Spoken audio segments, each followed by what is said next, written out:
Сәлем бердік тыңдармандар. Бүгінгі түс жору шығарылымда қайтыс болған атаңызды көрсеңіз мұсылманша түс жоруда қалай жорылады?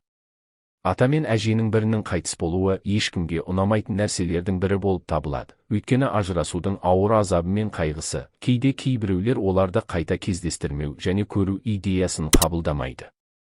Түсінде оларға деген үлкен сағынышын білдіруі мүмкін. Бірақ ол кейбіреулер үшін түсініксіз болуы мүмкін, көптеген басқа белгілерді де қамтуы мүмкін. Сондықтан армандаушыларға үлкен пайда келетін ең маңызды интерпретациялар осы мақалада түсіндірілді. Түс көрушінің түсінде қайтыс болған атасын көруі оның жастық шағында сол кезеңді үнемі ойлайтынын білдіреді, және ол қазіргі кезеңде көптеген қиындықтарға тап болғанның нәтижесінде оны қатты аңсайды. Сондықтан ол өмір сүретін күндерді аңсайды. Ешбір қиындыққа немесе уайымға тап болған жоқ. Ал көріпкелдің түсінде қайтыс болған атасын көруі оның өмірдегі тілектерін орындауға және қаржылық жеткіліктілікке қол жеткізуге деген байыпты ұмтылысын білдіреді. Ал өлген атасын ұйықтап жатқанда абдырап, күлімсіреп армандайды. Жайбарақат, түс иесінің тақуа және Алла тағалаға ұлы түрде жақын екендігін көрсетеді. Егер адам ұзақ уақыт бойы ауру туралы шағымданса және түсінде қайтыс болған атасы туралы армандаған болса, онда бұл оның денсаулығының күрт нашарлауының дәлелі және бұл арман оның жұмысында реформалаудың белгісі болуы мүмкін. Раббысымен кездесуге дайын болу үшін және қайтыс болған атасы туралы түс көріп, көріпкелге ұнамайтын жағдайда болса, бұл оның бетпе-бет келуін білдіреді. Ол алдағы кезеңде көптеген дағдарыстарға тап болады және ол өзін қаруландыруы керек. Қиындықтарды ең аз шығынмен жеңу үшін даналық пен шыдамдылық. Ибн Сирин түсінде қайтыс болған атаны көруді түс көрушінің айналасындағылардың жүрегіндегі орнын арттырып, оған деген ықыласын арттыратын көптеген жақсы қасиеттерге ие болатынның белгісі деп түсіндіреді. Ал марқұм атасының түсі түс көрушінің өзіне қысымның күшеюінің нәтижесінде өзін қоршаған барлық нәрселерден оқшаулануға ұмтылу. Ол үлкен және одан да көп шыдай алмайды. Ал түсінде қайтыс болған атасын көру оның жұмысында үлкен қызметке қол жеткізуін білдіреді. Және қатарластары арасында көрнекті орынға ие болды. Сондай-ақ адамның түсінде қайтыс болған атасын көруі оның Раббының ашуын келтіретін істерден аулақ болуға және өткен парыздарды уақытында орындауға деген ынталылығын білдіреді. Түсінде қайтыс болған атасын көрген жалғызбасты әйел алдағы кезеңде оның өміріне үлкен пайда келетінін білдіреді. Онымен бұл оның өмірінде жанжал мен жанжалсыз өте тыныш кезеңді бастан өткеруінің белгісі. Егер қыз түсінде қайтыс болған атасының иығынан сипап жатқанын көрсе, бұл алдағы кезеңде оның өміріндегі бақытты оқиғаның жақындағанының дәлелі.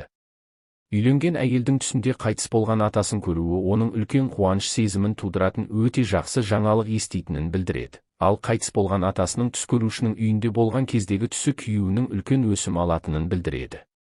Оның жалақысы жұмысында жоғары лауазымға ие болғанына байланысты және бұл олардың өмір сүру жағдайларының айтарлықтай жақсаруына ықпал етеді. Сондай-ақ түсінде қайтыс болған атасының көргенін көру оның жақсы адамгершілігі мен жақсы қасиеттерін көрсетеді. Басқаларды қатты жақсы көреді.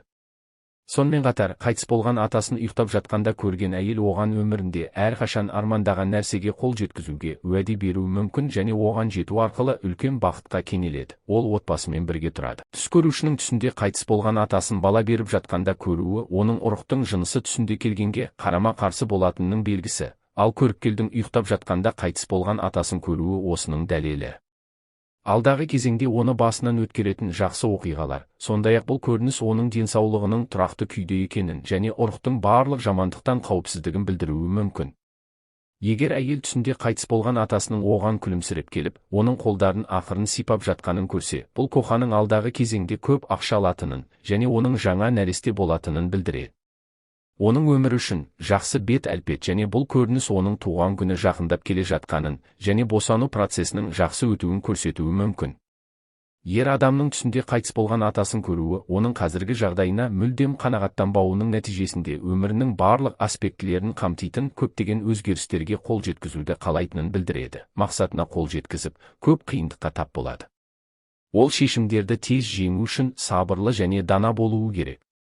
Түсінде қайтыс болған атасының тағы да өліп жатқанын көру көріпкелдің өмірінде жақын арада бақытты отбасылық оқиға болатынын көрсетеді. Егер түс көруші шын мәнінде физикалық ауруға шағымданса және ұйқы кезінде қайтыс болған атасының түсінде қайтадан қайтыс болғанын көрсе, онда бұл оның Құдайды, құдіретті, қалпына келтіретін дұрыс дәріні тапқанының белгісі, өйткені қайтыс болған атасының өлімі туралы арман қайтадан арман иесінің ұмтылып жатқанын білдіреді.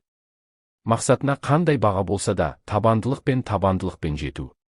Түс көрушінің қайтыс болған атасының қайта тірілуін көруі оның қатты армандаған және оған жетуге ұмтылған және Раббысына дұға еткен нәрсенің болғанын және жақын арада жақсы хабар алатынын және оның қайта оралатынын білдіреді.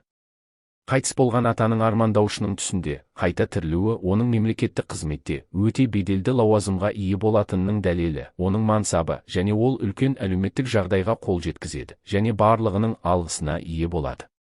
Түс көрушінің атасы тірі кезінде түсінде қайтыс болғанын және оның өлімі ешқандай айғай мен шаттықпен бірге жүрмегенін көру, бұл оның алдағы уақытта өмірінде үлкен жақсылыққа ие болатынының белгісі және Құдай, Алла Тағала, ризық несібесінен тапқанын жарылқайды. Түсінде шапалақ ұрып, қатты жыласа, бұл оған жақын адамнан келетін зиянға нұсқайды және айналасындағыларға абай болу керек. Түс көрушінің түсінде қайтыс болған атасының үйін көруі оның басқа өмірдегі жоғары мәртебесін және оның дүниедегі жақсы істерінің және адамдар арасындағы жақсы мінез құлқының нәтижесінде өмір сүретін жайлылық дәрежесін білдіреді. Ол үлкен қиындыққа тап болады. Одан оңай құтыла алмайды және бұл көрініс өлген адамның балаларының оған дұға оқымауының және оның атынан садақа алуының нәтижесіндегі аянышты халін білдіруі мүмкін. Түс көрушінің түсінде қайтыс болған атасына сәлем беруі оның өмірдегі мақсаттарына жету үшін көп күш жұмсайтынын және бұл оның жұмыс саласында үлкен табыстарға жетуіне және марқұм атасына тыныштық беретінін білдіреді. Бұл арман көріпкелдің жақсы жұмыс табу мүмкіндігін іздейтінін білдіреді, бірақ нәтиже жоқ. Түс көрушінің түсінде қайтыс болған атасы мен әжесін жастық шағында көруі оның жақын арада қатты жақсы көретін қызға үйленетінін және онымен өте бақытты болатынын білдіреді. Жылау көріпкелге ескерту, өйткені ол алдағы кезеңде өмірінде үлкен дағдарысқа ұшырайды және оны кім шешкенін білу үшін оған көп уақыт қажет. Түс көрушінің түсінде атасының бейітіне баруы оның өмірінде көп қателік жасағанын және сол әрекеттерінде өзін қайта қарап, еш болмай тұрғанда өзін түзеуге тырысуы керек екенін және ол өзін бақытты етпейтін нәтижелерге тап болатынын көрсетеді. Мүлде, егер түс көруші түсінде атасының бейітін зиярат етіп, оның жанынан орын дайындап жатса, бұл оның алдына қойған мақсатының ешқайсысына жете алмағандықтан, өмірден үлкен үміт үзгенінің көрсеткіші. Көңілсіздік сезімі және құмарлықтың жоғалуы. Түсінде өлген атасының немересін ұрып соғып жатқанын көру, түс көрушінің ауыр қарыз дағдарысында өмір сүріп жатқанын және одан ешбір жолмен шыға алмайтынын білдіреді, және бұл көрініс оның үлкен ақшалай қаражатқа қол жеткізуінің белгісі. Ақшасын төлеп, қаржылық тұрақтылық жағдайында өмір сүре алу және атасының көрегендігін көру марқұм түсінде немересін ұрып соғу оның мақсатына жету жолында көптеген кедергілерге тап болғанын білдіреді және ол болады. Олардың барлығын жеңіп, жақын арада мақсатына жетеді. Түсінде қайтыс болған атасының қатты дауыспен жылап жатқанын көру оның жасаған күнәлар үшін жауап беретіндігін және отбасынан ешқайсысы оған қайырымдылық жасамағанын немесе дұғада оны еске алмағанын білдіреді. Ешбір дыбыс шығармай, өйткені бұл оның балаларының оған деген үлкен қызығушылығының арқасында оның ақырет өмірінде өте ыңғайлы екендігінің дәлелі. Түсінде қайтыс болған атасының күліп жатқаны туралы армандаушының көруі оның алдағы кезеңде алатын жақсы жаңалығын білдіреді. Бұл оның өткен кезеңде көрген қиындықтар үшін Раббысынан өтемақы болады. Қайтыс болған атасын өзімен сөйлесіп тұрғанда көріпкел түсінде көруі оның оны қатты сағынатынын, бірге жүрген күндерін сағынып, айырылысқанына қатты қынжылатынын айғақтайды. Түсінде қайтыс болған атасын көріп, оның қолын сүю, марқұмның түс көрушіге деген үлкен разылығының белгісі, өйткені ол оны намазында ұмытпайды және оған әрқашан садақа береді, ал марқұм атасының қолын сүю. Арман болашақ кезеңде оның өмірінде көрушіге болатын үлкен жақсылықты білдіреді. Көріпкелдің түсінде қайтыс болған атасының күлімсіреген арманы оның өмірінде оны қанағаттандыратын көптеген оң өзгерістер болатынын көрсетеді. Осымен бүгінгі түс шору шығарылым аяқталды. Каналды қолдау мақсатында каналға тіркеліп, видеоға лайк басып қазақша контенттің дамуына үлес қосайық. Келесі түс шору шығарылымдарда кездескенше.